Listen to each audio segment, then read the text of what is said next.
Estamos en comunicación con el general Juan José Zúñiga desde el penal en el Estado Plurinacional de Bolivia. Primero, general, conocer cuál es su situación actual. Antes que nada, muy buenas tardes a todos los periodistas, a todos los escuchas de este prestigioso medio de comunicación y agradecerle por esta entrevista que me va a permitir decir tal vez por única vez mi verdad sobre los hechos del 26 de junio del 2024. Mi salud, afortunadamente, es buena. Me ayudó mucho el hecho de que sea deportista. Les hablo de aquí desde el cielo de mi celda, desde la oscuridad de mi celda, para dirigirme a todo el pueblo de Bolivia, a las Fuerzas Armadas. Yo sé que desde muchos meses atrás están esperando la verdad. ¿Qué es lo que ha pasado? En esta celda que mide 2 metros por 3,5, muy chiquita, me encuentro encerrado con 3 candados. No tengo guionistas, no tengo productores de películas, no tengo fiscales, jueces, no tengo policías como tiene el gobierno. Simplemente tengo mi verdad. Y un grito clamoroso de justicia para todos los militares que se encuentran encarcelados por este caso y para todos los presos políticos. Lamentablemente, hay un verdugo que está suelto, encarcelando a todos, persiguiendo a todos, correteando a ciudadanos, involucrando en diferentes delitos a quienes se constituyen en un estorbo o un obstáculo político. ¿Quién es el verdugo, general? Algún día ese verdugo estará en la cárcel. Sin antes concluir mi sentencia, él ya me ha condenado a 30 años de prisión, a un comandante de ejército, a un militar de honor, a un militar que ha servido a su patria durante 34 años de servicio, 35 años de servicio. No tiene el mínimo de respeto por el uniforme de la patria. No tiene el mínimo de respeto por un soldado que lleva los emblemas de esa querida patria. General, ¿cómo era su relación con el presidente Arce antes del 26 de junio del 2024? Mi relación era como tiene que ser la relación de un comandante de ejército y un presidente, dentro del marco del respeto y la consideración de parte del comandante hacia el capitán general de las Fuerzas Armadas. Que quede claro, que bien que me hace esa pregunta. En ningún momento ha sido mi amigo. Por circunstancias del destino y la vida, llegó a un equipo de basquetbolistas y mi relación era como cualquier jugador. Y cuando yo llegué a ser una autoridad, mi relación era de comandante a capitán general de las Fuerzas Armadas. El militar en esas situaciones es sumamente respetuoso, sumamente considerado, sumamente modesto con cualquier autoridad política, de izquierda o derecha, sea quien sea. El militar siempre es respetuoso. Y eso en ningún momento significa que tenga una amistad. La amistad es otra cosa. Y peor, no existe ningún vínculo familiar como escuchamos en diferentes medios de comunicación. Es mi primo, es concuñado, etcétera, etcétera. Un destructor de la patria no puede ser familia ni amigo. General, ¿cómo se dieron los hechos del 26 de junio del 2024? Lamentablemente, también hicieron callar mi verdad. no me dejaron terminar, pero hoy tengo la oportunidad, tal vez por única vez, de decir a detalle qué es lo que pasó el 26 de junio. Sin escuchar mi verdad, me condenaron, me humillaron, nos pisotearon sin saber la verdad. Todos los militares que están en este caso son totalmente inocentes. Solamente cumplimos órdenes. Y a continuación voy a dar algunos detalles. El 23 de junio, domingo, como es de costumbre mía desde hace 10, 20 años, siempre me constituyo en la cancha en el Colegio La Salle para jugar básquet de 8 de la mañana a 10 de la mañana. Y también en los últimos años ha ido el presidente. El presidente llega a 8 de la mañana, yo ya estaba allí con su seguridad, su poder, y siempre los domingos, en los descansos, entre medio de los partidos, conversábamos. Me daba instrucciones, algunas veces importantes y algunas veces no. Pero principalmente esos pequeños descansos durante la mañana servían para ponerle en situación de lo que estaba aconteciendo en el ámbito nacional. Y él decía que esta semana que se viene era una semana crítica. Decía, si logro pasar esta semana, terminaré mi mandato, mi gestión. Se verían cierre de fronteras, bloqueos de camino, marchas, y eso no lo digo yo. Vean la prensa que ocurría desde el domingo 23 de la semana más crítica. Y le preocupaba. Yo también coincidía con ese análisis de la situación, era la semana crítica. Y allí, en medio de la conversación, me dice, trae los blindados, trae los tanques. Pero me dice, a las 12 de la noche empiezan los bloqueos de caminos, principalmente en el altiplano. Tienes que apurarte y tienes que tener cuidado, porque sería una vergüenza que algún blindado quede atrapado en un punto de bloqueo. Entonces, era 9:20 de la mañana. Inmediatamente, ni siquiera me puse mi buzo de corto, porque no había mucho tiempo. Los blindados se encuentran en la frontera y no tienen mucha velocidad. Entonces, inmediatamente con los militares que también jugaban básquet, me trasladé al colegio militar. ¿Por qué al colegio militar? Porque ahí son las viviendas de los militares y principalmente del Estado Mayor General del Ejército. Llego a la cancha de corto y les convoco a todo mi Estado Mayor. Al primero que le llamo es al general Sánchez.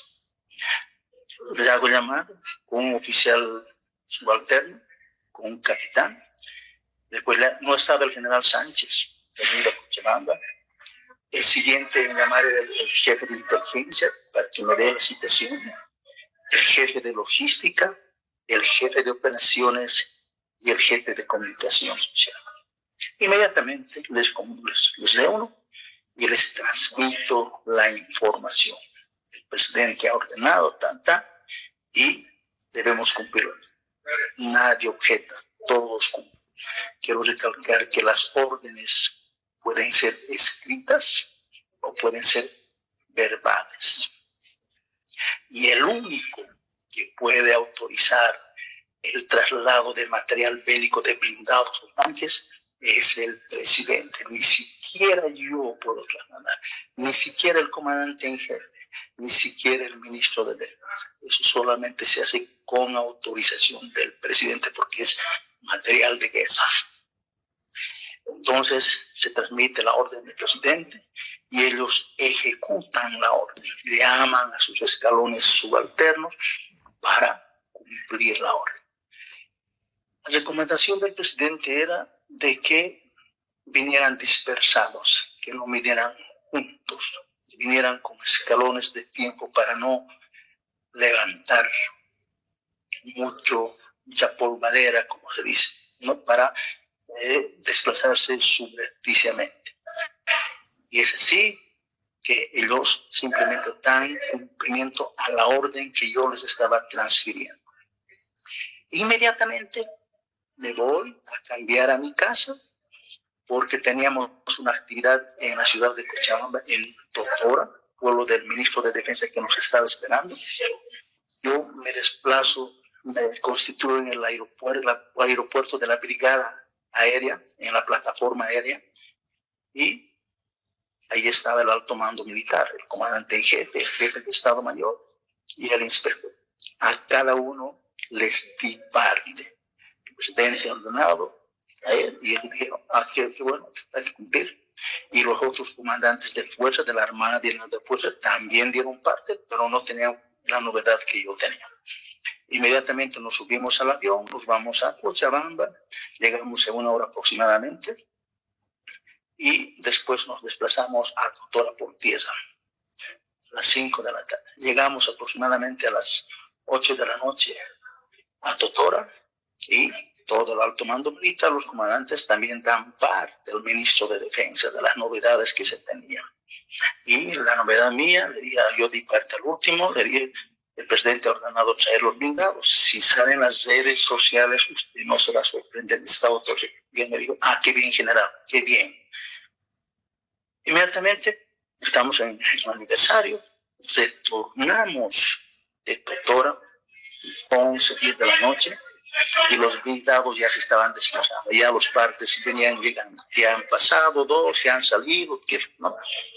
Algunos blindados llegaron a las 12 y otros no pudieron llegar, llegaron 4 de la tarde, 5 de la tarde al regimiento Ingavi, los cascabeles y los brutus que son de la unidad de Coro, del regimiento de Coro, del Rim Tarapacán, y los 15 zetas del regimiento de Chacache llegaron al Estado Mayor.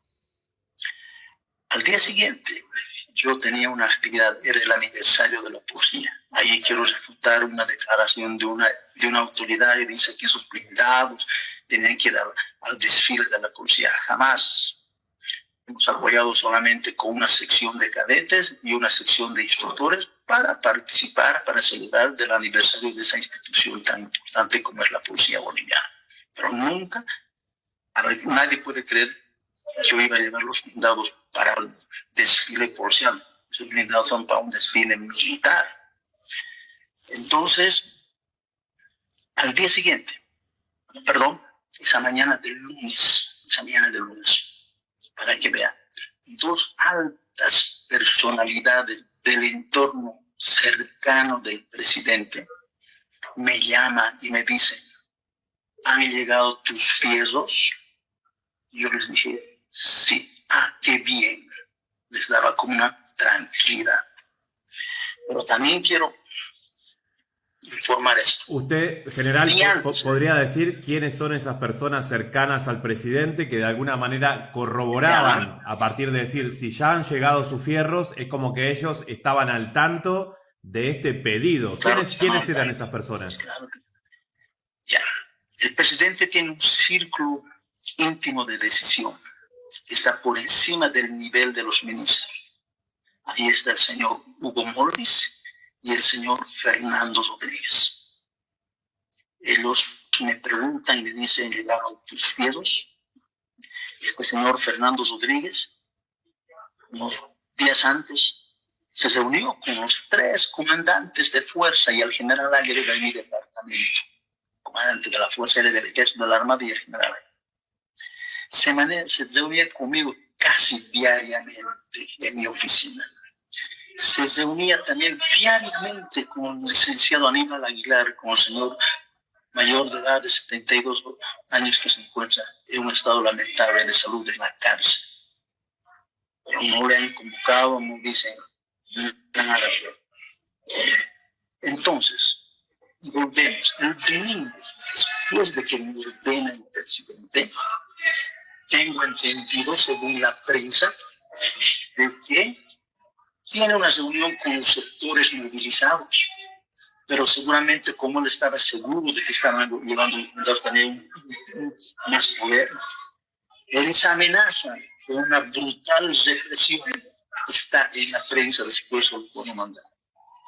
Y al extremo que esos dirigentes, según la prensa, se asustaron porque la amenaza sí que era en serio, con una brutal represión. Eso dice la prensa, no lo digo yo. La semana era tan conflictiva, la semana, que el ministro Montenegro salió a una conferencia de prensa y pedía, clamaba que los sectores sociales depongan sus actitudes beligerantes. Y él decía que por día el país iba a perder 50 millones de dólares. Entonces clamaba que depongan su actitud. Según la prensa. Según la prensa también salió la señora Marianela a pedir que por favor negocien, dialoguen y depongan sus actitudes. Entonces, era la semana más conflictiva. Pedían dólares, combustible, que no se eleven los productos, mantenimiento de caminos. Tenía un alto a la inflación y a la crisis que se estaba ya viniéndose en serio. Entonces, ese era el motivo. Ahora, al día siguiente, esto es bien importante, querido amigo, 5 de la tarde, 5 de la tarde, me llama la secretaria del presidente, la señora Gelori, y me dice lo siguiente: general, véngase por la Casa Grande del Pueblo. Y perfecto, no, pero un rato. Véngase encapuchado, con el rostro cubierto. Le pueden recoger de las yungas o le pueden recoger de la plaza, de la puerta del hotel. Yo dije de la puerta del hotel. Pues, si voy a mi casa, me saco el uniforme, me pongo una gorra, lentes, barbijo, mi canguro verde, un capucha, sí. Esto debe llamar la atención. Yo durante los 3 años que fui autoridad, entraba y salía del palacio de uniforme, de civil, de deportivo, sin ningún problema. Y justo ese día antes me convocan encapuchado. Aquí están las cámaras, eso no se puede mentir porque me recogen de la puerta del Hotel París a las 5:30 de la tarde. ¿Y quién me recoge? El chofer personal del presidente, el señor Hegel, en su vagoneta Pathfinder color plomo.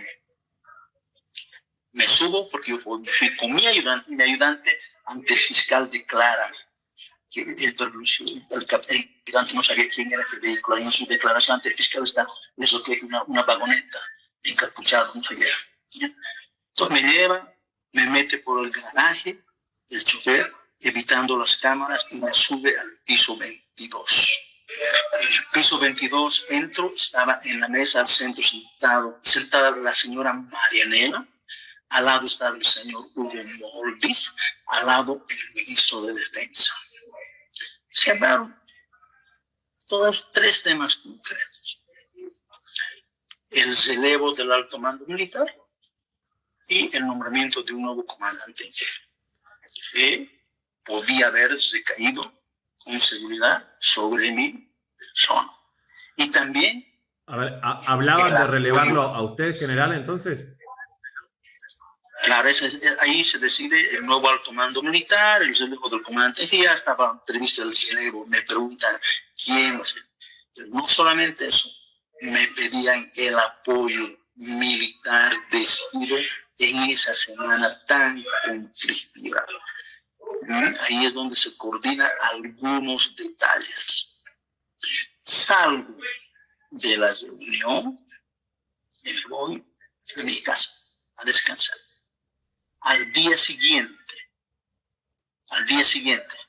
me voy a la oficina y tengo una actividad y doy un discurso, según ellos, político de ataque a poder.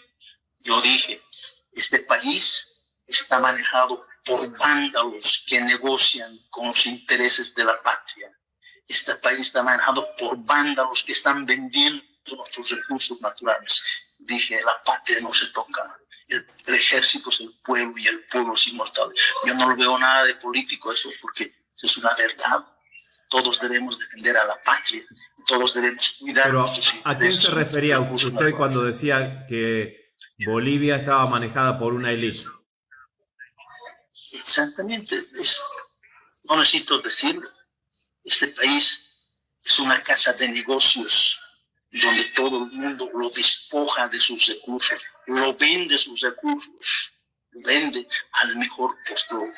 Ese palacio, esa casa grande del pueblo es un lugar donde se hacen grandes negocios, no de la patria, grandes negocios familiares, personales, de partidos políticos, de sectas, etc. Nadie piensa en la patria, nadie piensa en la pobreza de la gente. Todos se sirven y se utilizan. Y después lo voy a decir porque yo también lo manifesté públicamente en la Plaza Murillo. General, usted está diciendo entonces de que todas y cada una de sus acciones de ese día, del 26 de junio, estuvieron coordinadas con el gobierno del presidente Arce y que, por tanto, no hubo absolutamente ningún intento de golpe de Estado por parte suya. Para nada. No hubo ningún intento de golpe, peor golpe de Estado. Para nada. Todos son absolutamente inocentes. Yo cumplí una orden y el resto de los militares comandantes que están encarcelados también cumplieron simplemente una orden superior. General, entonces, ¿por qué en el momento en que usted estaba en el contexto de la Plaza Murillo dijo que había que liberar a lo que usted mencionó como presos políticos y mencionó a la golpista Yanine Áñez y también mencionó al golpista señor Camacho? ¿Por qué? Así es, como militar que soy, como comandante de la patria, yo debo velar por la unidad de los bolivianos. Para el militar no hay izquierda ni derecha. Para el militar no hay ni collas ni gambas. Para el militar no hay ni indios ni caras. El militar debe velar por la unidad de los bolivianos. Y esta unidad que nos está haciendo, esta desunión de los bolivianos que nos está haciendo mucho daño. Mi principal objetivo era pedir la libertad de los presos políticos militares. Pero como yo, como comandante, no puedo hacer a un lado, también hay presos civiles, políticos. El militar no puede parcializar solo con los militares. Y ahora vuelvo a pedir la libertad para todos los presos políticos. Mucho, Humberto Claros, los otros presos políticos, Palga, etc., todos los que están cayendo, y todos los militares y cientos de civiles que se encuentran en las diferentes casas. Yo no puedo decir libere a los presos militares, no, también campesinos, también empresarios, también políticos de izquierda y derecha, porque ese es el militar nacionalista, patriota por esencia. General, ¿se considera entonces usted ahora un preso político? Totalmente. El general de división es un verdadero preso político, encerrado 10 meses injustamente en la cárcel. Sin embargo, para este general que viene del pueblo, es un honor compartir una cárcel con la gente más humilde, con la gente más pobre. Realmente en las cárceles están las personas más humildes, muchos injustamente sancionados también, y muchos acertadamente, pero arrepentidos. Pero para este general, la cárcel también es como un cuartel, porque al cuartel van la gente más pobre, la gente más humilde, la gente que tiene muchas necesidades. General, cuando usted estaba al mando del ejército boliviano, en algún momento había dicho de que usted sería capaz de detener lo que eran los movimientos populares que acompañaban al expresidente Evo Morales y que usted mismo estaba dispuesto a detenerlo en ese momento. ¿A qué respondían esos dichos de usted? Como militar no puedo aceptar la amenaza o el desplazamiento de ninguna fuerza social o de ninguna fuerza política, ni de la derecha ni de la izquierda. El militar patriota tiene que dar la unidad de los bolivianos, la unidad de la patria. No puedo parcializarme con ninguno. Si viene una amenaza del sector de la derecha, es mi obligación detener. Si viene una amenaza de la izquierda, de la misma manera, el militar no puede parcializarse. El militar tiene que neutralizar cualquier amenaza con la unidad de Bolivia, con la soberanía y principalmente con la integridad de nuestro territorio y de nuestra patria. ¿Qué lectura hace usted en ese contexto del intento de magnicidio que hubo contra el expresidente Evo Morales ya en octubre del año pasado, el 27 de octubre del año pasado, cuando usted ya había sido detenido? Considero que puede ser cierto. Porque el que calla también está cometiendo una traición a la patria. Hay un grupo de inteligencia en el nivel de gobierno que está al mando de un señor, al mando del señor Hugo Molditz y el señor Fernando Rodríguez. Y ahí es donde se planifican las acciones más asquerosas en contra de los bolivianos. Y una vez me comentó el señor Fernando que ese grupo tenía dos misiones. Uno, proporcionar información que amenace la estabilidad del gobierno, y que ese grupo de inteligencia también estaba en condiciones de realizar operaciones especiales de inteligencia como ejecuciones. Y que en ese grupo habían algunos extranjeros.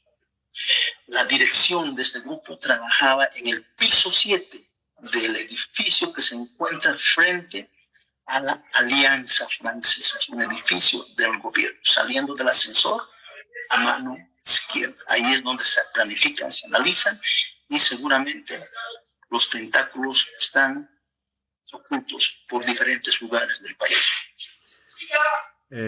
General, ¿no fueron algunas de esas personas las que tuvieron que pedir asilo en la Embajada de México cuando se dio el golpe contra el presidente Evo Morales? ¿No eran ellos partes del gobierno de Evo Morales? ¿Me puedes repetir, por favor? No lo he escuchado bien. Sí, esas personas que usted menciona, que son parte de los servicios de inteligencia, vamos a decir, ¿no estuvieron ellos pidiendo asilo político en la Embajada de México, si no recuerdo mal, en La Paz durante varios meses, lo cual, cuando fue el golpe a Evo Morales, lo cual indicaría pensar de que eran personas leales a lo que fue el gobierno de Evo Morales? Así es, exactamente. Uno de ellos estaba exiliado, estaba sufriendo lo que yo estoy sufriendo, el encarcelamiento. Y lamentablemente, seguramente ha traicionado y ahora se ha convertido en un verdugo de muchos dirigentes, de muchas exautoridades y de este comando. Por último, general, bueno, es un año importante para Bolivia. Si usted siente que el presidente Arce lo traicionó a usted, ¿cómo ve la posibilidad de que el presidente Arce vuelva a querer ser una vez más presidente de los bolivianos y las bolivianas? Bajo la premisa de que uno no debe callar lo que sabe, lo que ve. Y al final, yo debo decir muchas verdades. El actual gobierno está manejado por unos cuantos extranjeros. En el entorno del señor Hugo Molditz hay extranjeros que tienen mucha influencia sobre él y sobre el gobierno. Le voy a dar un ejemplo. Yo he manejado durante 26 años inteligencia. Siempre he emergido de la inteligencia. Y el año pasado, cuando desertó de mi organización de inteligencia el capitán Sergio Castro, desertó, seguramente por necesidades económicas, habrá tenido sus razones. un extranjero me dice que está en ese entorno de esa autoridad, debes ejecutarlo, hacerlo desaparecer. Jamás puedo cumplir su nombre. Me indignó. Me decía, porque él sabe mucho seguramente de vos, de tu nación, y los va a ir delatando. Y estoy seguro que están diciendo lo mismo, peor de mí. Y por eso he hecho la responsabilidad, si es que me pasa algo, al señor presidente, al señor ministro de gobierno, al señor Hugo Moldis y al señor Fernando Rodríguez. Ellos van a ser los responsables en caso de que me ocurra algo a mí o a mi familia. Esos actúan de esa manera con todos los que son obstáculos. Ese es el peligro para todos los ciudadanos, para todos los que quieren expresarse libremente.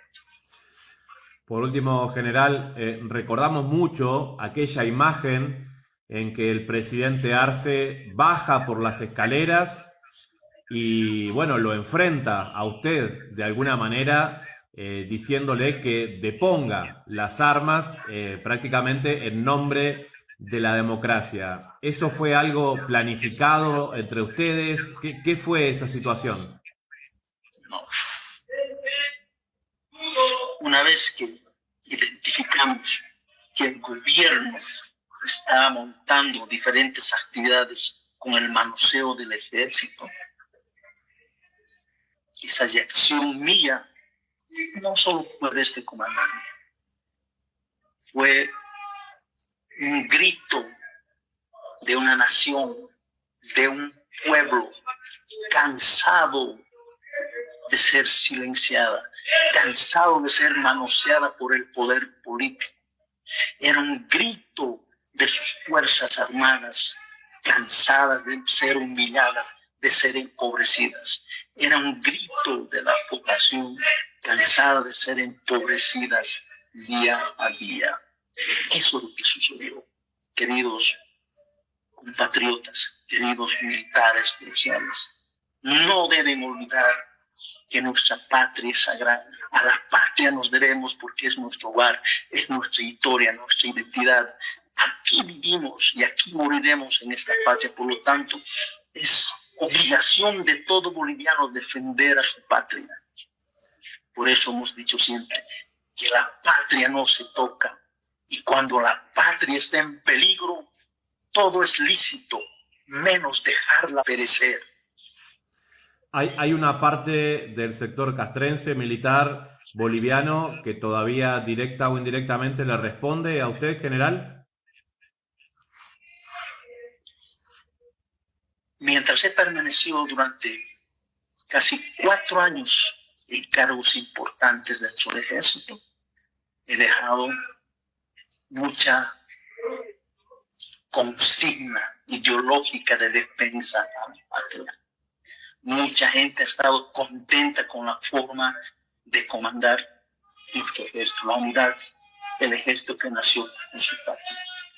Me ha apenado mucho cuando el día que me destituyen han eliminado del raíz ese lema que había dejado la patria no se toca, con tanta interpretación filosófica, con tanto mensaje ideológico de amor a su patria. Nosotros en cualquier documento que hacíamos siempre colocamos la patria no se toca. Estaba el ejército, el país, por todo lado la patria no se toca. Parece que eso les molestó y lo primero que hicieron fue desaparecer la patria no se toca. O sea, hay que vender la patria, hay que destrozar la patria. Eso debe decir. Un motivo por el cual ustedes han visto como nunca estos 2 años al mando del ejército, el ejército se ha hecho sentir. Este comandante iba unidad por unidad. Yo no era un comandante de oficina, era un comandante que viajaba todo el tiempo a compartir con mis soldados su alimentación, a ver cómo estaban, a ver cuáles eran sus necesidades y en la medida de mis posibilidades subsanaba sus necesidades, principalmente de material bélico, de bienestar familiar, etc. Sin embargo, en el documental que han sacado, han dicho que yo iba unidad por unidad a convencer. El militar no convence, el militar ordena, el comandante ordena. Esa fue mi actitud. Asimismo, quiero aprovechar esta oportunidad. Han presentado un documental montado. Me apena que usen mi nombre, mi caso, para detener, para perseguir a gente totalmente inocente. Han mostrado un gabinete ministerial que nunca los he conocido. Al único que lo conocía de ese gabinete que he visto, al señor Valda, por las redes sociales. Ahora, también este comandante era un oficial de inteligencia y tenía un sistema de inteligencia bien montado, bien armado. Y ese sistema, y alguna vez el personal, tiene que acercarse a aquella agrupación, a alguna organización que pretende hacer daño o es una amenaza para la patria. Y cuando tú te acercas, cuando tú conversas o cuando tú convives o compartes algo, no es que eres de esa organización. En inteligencia, cuanto más cerca estés del enemigo, del oponente, serás más eficiente. Obtendrás información de primera mano. General, habían recorrido... Permítame, hablando del documento. Han mostrado unos planos de edificios. Ahí está en las declaraciones ante el fiscal de un oficial que tal vez no se dieron cuenta y dice, esos planos de los edificios que supuestamente habríamos ordenado, que no hubo ningún plan, ninguna intención golpista. Ese oficial decía que esos planes habían conseguido de la Escuela de Comando y Estado Mayor de la SEN en Cochabamba, y que era de un oficial que había pertenecido a la USDE, que era Unidad de Seguridad del Mandatario de Estado del presidente Evo Morales. Entonces, esta unidad estaba a cargo de la Casa de Grande del Pueblo, que tenía la obligación de realizar un estudio de seguridad dentro de su jurisdicción, para lo cual identificaba todos los edificios que constituían una amenaza, todas las áreas vitales a proteger la ciudad. Cualquier unidad militar en todo el territorio nacional y en cualquier parte del mundo tiene que hacer un estudio de seguridad de su zona de responsabilidad. Eso significa áreas vitales, puntos críticos, edificios, casas, avenidas, vías de aproximación, etcétera, etcétera. Y eso no significa que esa unidad se está preparando para dar un golpe. Simplemente es un estudio de seguridad y eso lo han mostrado como si hubiera querido hacer un golpe. Si hubiera querido hacer un golpe, no hubiera ido a las 3 de la tarde en plena trancadera. Si hubiera querido hacer un golpe, hubiera ido al amanecer, hubiera planificado cómo se tiene un golpe. Y por último, así haya ido a esa hora, hubiera tenido la mínima intención de hacer un golpe. ¿Qué me impedía? Tenía 15 tanquetas. Eran supermanes, eran de hierro. Lo que he visto que en ese momento ellos querían generar un enfrentamiento con los policías para victimizarse, para subir su popularidad. Ellos querían generar un enfrentamiento con sus movimientos sociales para subir la popularidad, para victimizarse. Y desde ese momento ellos desesperadamente han ido creando el fantasma del golpe de Estado. No me han dejado decir mi verdad. Recordamos justamente, vinculado a eso, general, aquel momento en que lo exhibieron con imágenes que recorrieron el mundo, con usted con un chaleco, en el momento en que lo detenían. ¿Qué pensaba usted en ese momento?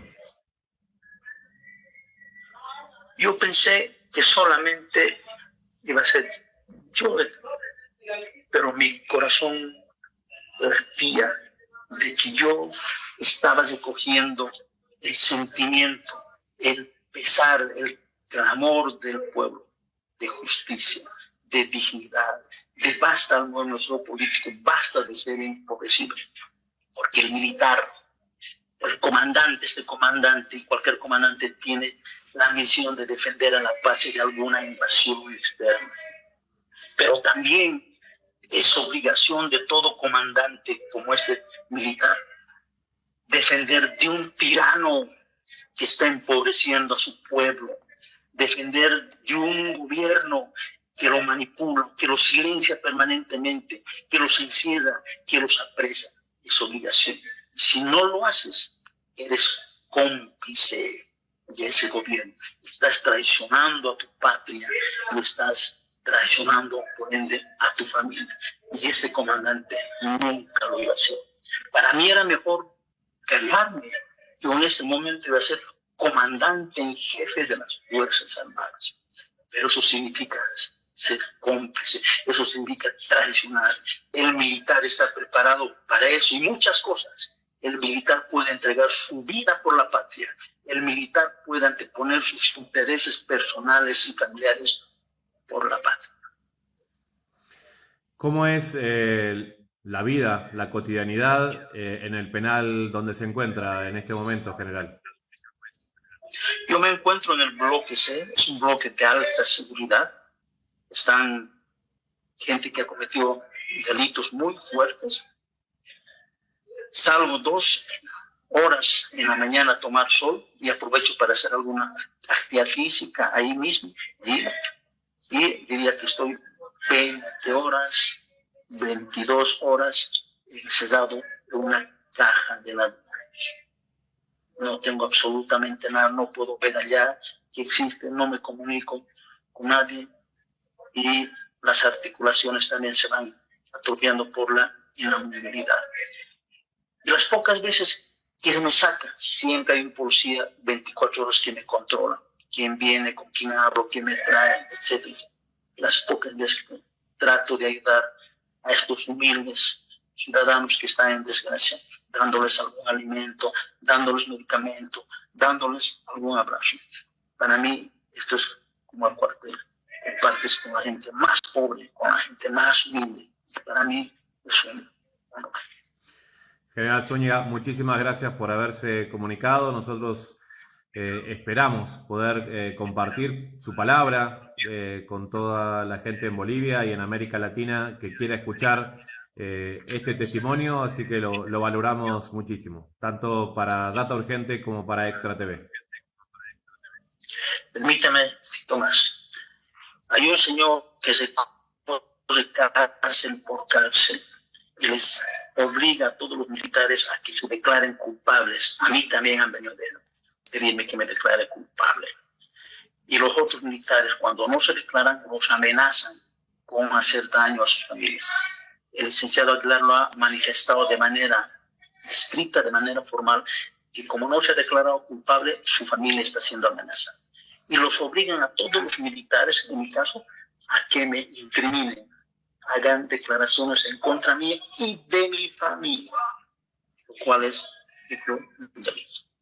Lamentablemente, he tenido malos abogados, ¿no?, que se han pasado al otro lado y han llegado al extremo del cinismo, que me ha compensado y me ha dicho: mi jefe es el ministro de gobierno. Inmediatamente yo los he distinguido. Han llegado al extremo de falsificar una firma en un documento. Ellos tenían la misión de entrar en sintonía con nuestros verdugos, direccionar a un escenario favorable para el gobierno. Vuelvo a repetir, nunca hubo ningún golpe de Estado. Todos son inocentes, merecen ser libres. Y en Bolivia será justicia. Otros son los que tienen que estar en la cárcel. General, muchísimas gracias. Y contamos con que su salud pueda prevalecer a pesar de las circunstancias adversas que atraviesa. Muchas gracias. Ha sido un gusto. Me siento muy aliviado de haber contado mi verdad, de haber contado un hecho histórico que estaba oculto, un hecho histórico que están desviando, están construyendo una historia que no es real. Me preocupa tanta amenaza al general Zúñiga, todo el aparato del Estado, todo el gobierno, todos los medios de comunicación en contra del general Zúñiga. Tratan de desprestigiar mi imagen, mi apellido, todo el aparato del Estado contra este general. Y vuelvo a repetir, me encuentro en completo estado de salud óptimo, bueno, no tengo ningún problema psicológico, no pienso nunca suicidarme, tengo una razón de vivir, tengo un niño de 6 años que me espera en mi casa. Muchísimas gracias. Será hasta una próxima vez. Adiós. Un abrazo. Que esté muy bien.